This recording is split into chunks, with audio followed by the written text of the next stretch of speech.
Oke anak-anak kami sekalian, bagaimana kabarnya? Ibu berharap anak-anak kami masih tetap dalam keadaan sehat dan masih tetap bisa mengikuti pelajaran walaupun dari rumah.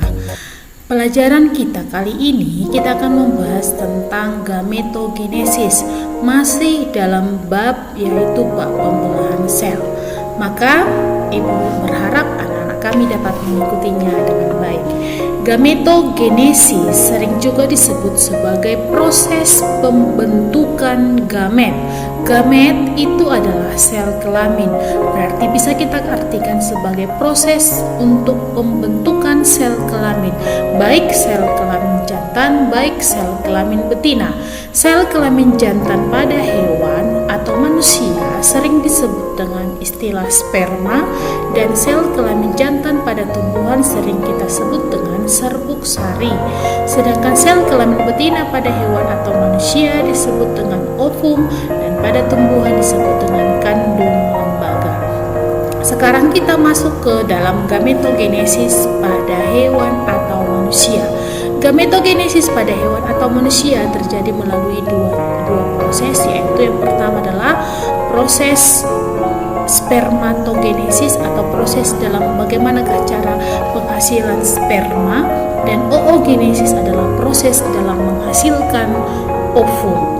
Spermatogenesis adalah berasal dari kata sperma dan genesis, pembelahan sperma, jadi sering disebut sebagai proses pembentukan sperma terjadi di testis pada pria dan atau pada hewan jantan, dan setiap satu spermatogonium akan menghasilkan 4 sperma. Perhatikan ini ya, setiap spermatogonium akan menghasilkan 4 sperma. Kita lihat nanti prosesnya.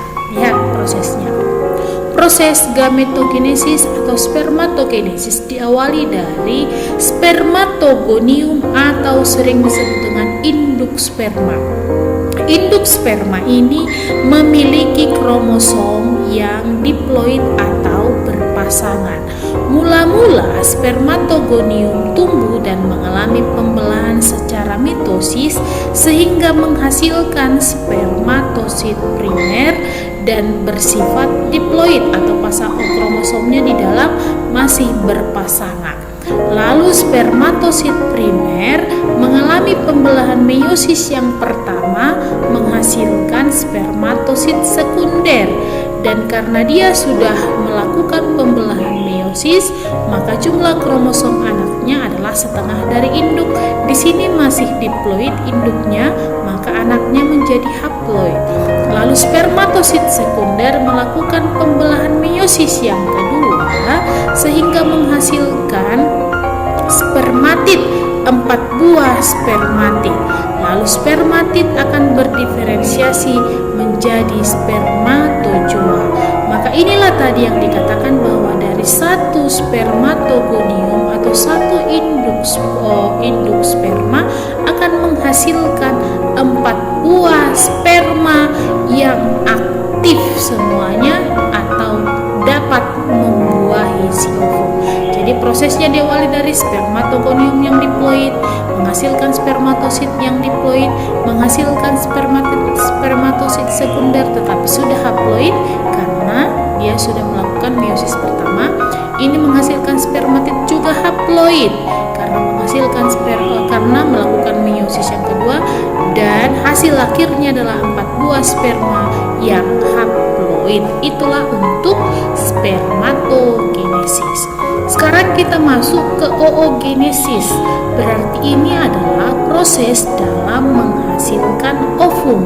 Di dalam tubuh manusia atau wanita sering terjadi di ovarium.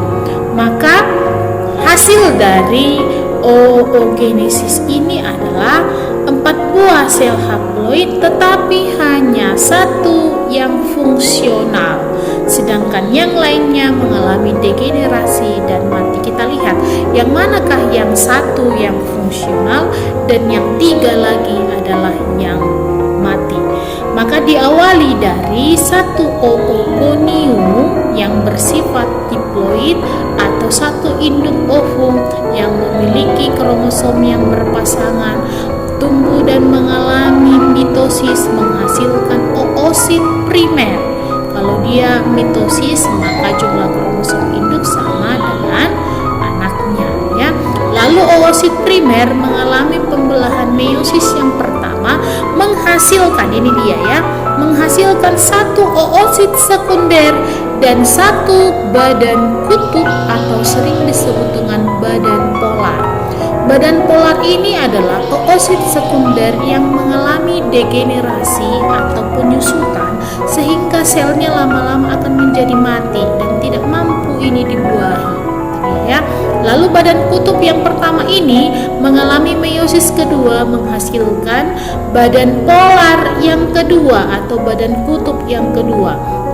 Dan oosit sekunder juga mengalami meiosis yang pertama menghasilkan satu ootit satu ootit, masih ootit belum langsung ovum. Ootit dan badan polar yang kedua. Lalu ootit inilah nanti yang akan tumbuh menjadi ovum. Maka inilah dia tadi dihasilkan 4 buah tetapi hanya satu yang fungsional atau dapat dibuahi oleh si sperma, dan yang 3 ini mengalami degenerasi atau penyusutan sel, lama-lama selnya menjadi mati dan tidak mampu dihasilkan. Jadi setiap bulannya wanita itu hanya menghasilkan satu ovum untuk dapat dibuahi. Berikutnya kita masuk ke gametogenesis pada tumbuhan. Kalau gametogenesis pada hewan tadi disebut dengan spermatogenesis dan oogenesis. Kalau pada tumbuhan disebut dengan mikrosporogenesis dan makrosporogenesis. Ini sama dengan sperma tadi, kotak serbuk sari, sedangkan makrosporogenesis adalah proses dalam menghasilkan kandung lembaga atau megaspora. Bagaimanakah proses pembentukannya? Kita lihat satu persatu. Yang ini adalah proses pembentukan, ini adalah megaspora ya. Ini adalah mega atau makrosporogenesis. Proses pembentukan megaspora atau kandung lembaga yang terjadi di bakal buah atau ovarium. Inilah bakal buah atau ovarium. Di dalam bakal buah atau ovarium ini diperbesar, terdapat yang dinamakan dengan sel induk megaspora. Inilah dia megaspora, itu ada memiliki satu inti ya. Inilah dia dibesarkan satu inti. Mula-mula megaspora, inti megaspora mengalami pembelahan secara meiosis, berarti menghasilkan 4 anak kan. Inilah dia 4 inti, 1, 2, 3, 4. Megaspora menghasilkan yang sudah mengalami pembelahan meiosis tadi menjadi 4 megaspora. Lalu 3 megaspora ini mengalami degenerasi dan akhirnya mati, tinggal 1 megaspora. 1 megaspora mengalami 3 kali mitosis. 3 kali mitosis, sekali mitosis menghasilkan 2 anak sekali. Lalu sekarang sudah 2 kan, menghasilkan masing-masing membelah menjadi 2 menjadi 4. Masing-masing membelah sekali lagi menjadi, berarti jumlah anaknya menjadi 8. Ini dia 8 sel anak. 1, 2, 3, 4, 5. Jadi setelah dia 3 kali melakukan mitosis tadi, maka dihasilkan tadi 8 anak kan. Maka ada 8 inti, maka 4 inti berada di kutub yang berlawanan, 4 lagi di kutub yang lainnya. Maka 1 dari masing-masing 4 itu maju ke tengah atau menuju di tengah-tengah. Yang ini dia tadi kan, berarti posisinya menjadi 3, 2, 3. Jadi posisinya menjadi begitu. Maka 3 yang ada di bagian kutub yang ini namanya adalah antipoda, yang di tengah namanya adalah inti kandung lembaga akan melebur nanti lagi menjadi 2N. Lalu yang di tengah ini namanya adalah ovum, dan yang 2 yang di samping ovum namanya adalah sel sinergid. Mengapa? Dari mana? Jadi perhatikan ya, ini kan ada di tengah juga, ini juga ada di tengah. Kadang-kadang kan ditanya yang mana ke ovum, maka ovum itu selalu berada di tengah, di dekat mikrofil, dekat jalannya ini. Mikrofil adalah jalan masuknya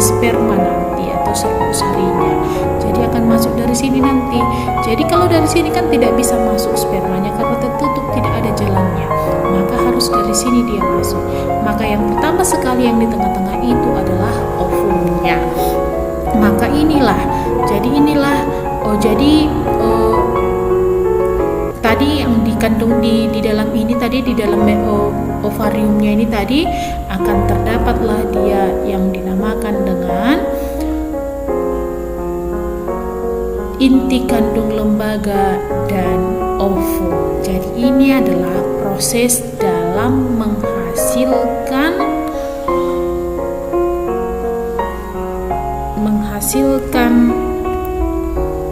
bakal buah, menghasilkan kandung lembaga.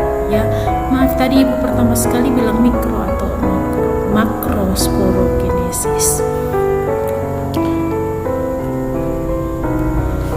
Berikutnya adalah pembentukan gametofit jantan, disebut dengan mikrosporogenesis tadi kan. Inilah dia terjadi di kepala sari. Di kepala sari kalau dia kita potong begini ada terdapat yang dinamakan dengan sel induk mikrospora.